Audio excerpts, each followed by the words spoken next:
আসসালামু আলাইকুম, আমি নাইম দক্ষিণ কোরিয়া থেকে।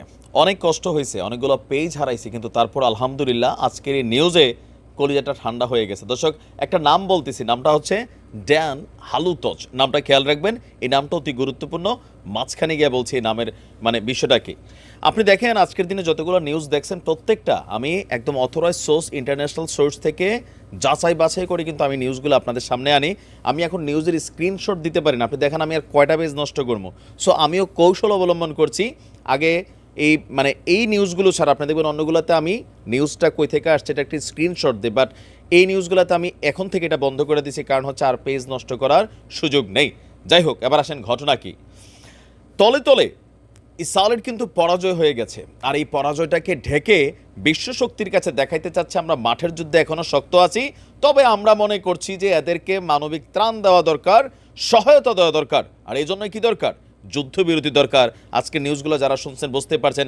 এবার আসেন আসল ঘটনা কি, কিভাবে এই পরাজয়কে ঢাকার চেষ্টা করা হচ্ছে। ড্যান হালতুস, তিনি হচ্ছেন আপনার ইসরায়েলের সাবেক সেনাপ্রধান। তাহলে বোঝেন যে কোন জায়গার লোক।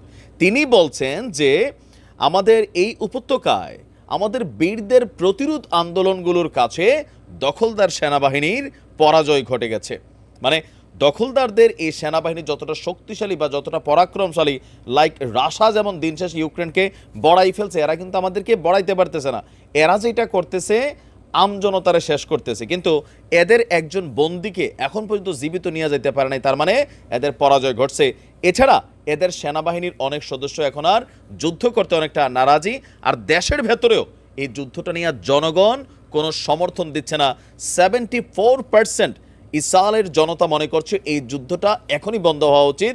তার মানে নৈতিকভাবে এই যুদ্ধের পরাজয় তো বহুত আগে ঘটছে, এখন শুধু ম্যাটার অফ টাইম যে কিভাবে হবে। আচ্ছা, তিনি কেন বলছেন? গতকালকে তিনি এক সাক্ষাৎকার দিয়ে বলছেন, যেহেতু সেনাবাহিনীর সাবেক তিনি প্রধান, তো এই যে বিশাল সেনাবাহিনী সেখানে শেষ হচ্ছে, আহত হচ্ছে, এটা তার সহ্য হয় নাই। তিনি দেখতেছেন যে এটা একটা পরাজিত যুদ্ধ, এটারে লড়ার চেষ্টা করা হচ্ছে। এই কারণে তিনি বলছেন বীরদের বিরুদ্ধে যুদ্ধে আমাদের সেনারা পরাজিত হয়েছে। এখন আমাদের একটা মাত্র বিজয় আছে, সেই বিজয়টা হচ্ছে কি, যে এই যে প্রধানমন্ত্রী নিহু আছে তার পদ থেকে তাকে সরিয়ে দেওয়া। তিনি স্পষ্ট করে বলছেন যে প্রধানমন্ত্রী নিহু পদত্যাগ করলে সেটি হবে এই জাতির জন্য সর্বশ্রেষ্ঠ বিজয়। তিনি বলছেন চলমান যুদ্ধে বিজয়ের আশা করা এটা অসম্ভব একটা জিনিস, কারণ ইতিমধ্যেই এদের তথ্য অনুযায়ী 1300 সেনা টপকাই গেছে। তিনি বড় চাঞ্চল্যকর তথ্য দিচ্ছেন যে 1300 শেষ, কয়েক হাজার পঙ্গু, 240 জন এরা নিয়ে গেছে বীররা। এছাড়া আপনার আনুমানিক 2 লক্ষ মানুষ ইসরায়েলের নাগরিক, তারা তাদের বাড়ি ঘরে বসবাস করতে পারছে না। এমনকি বীরদের রকেট হামলার ডরে আশেপাশের বহু শহর এবং লেবাননের হিজুদের ডরে উত্তর ইসরায়েলের বহু শহরের মানুষ এখন ঘরবাড়ি ছেড়ে ক্যাম্পে ক্যাম্পে গিয়া জীবন কাটাচ্ছে। জেনারেল হালতুস তাদের সংখ্যাটা বলছেন 2 লক্ষ। দখলদারদের সাবেক সেনাপ্রধানের এই সাক্ষাৎকার চ্যানেল 7-এ প্রচারিত হয়েছে।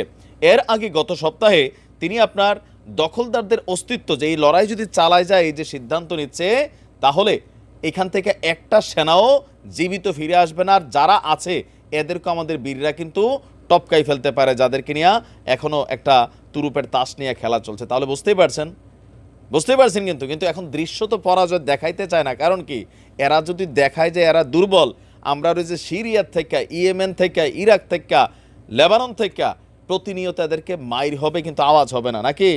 বহুত ডিস্টার্ব করছে। শুধুমাত্র আমেরিকা একটা ছাতি হয়ে দাঁড়ায় আছে, বিশ্বাস করেন।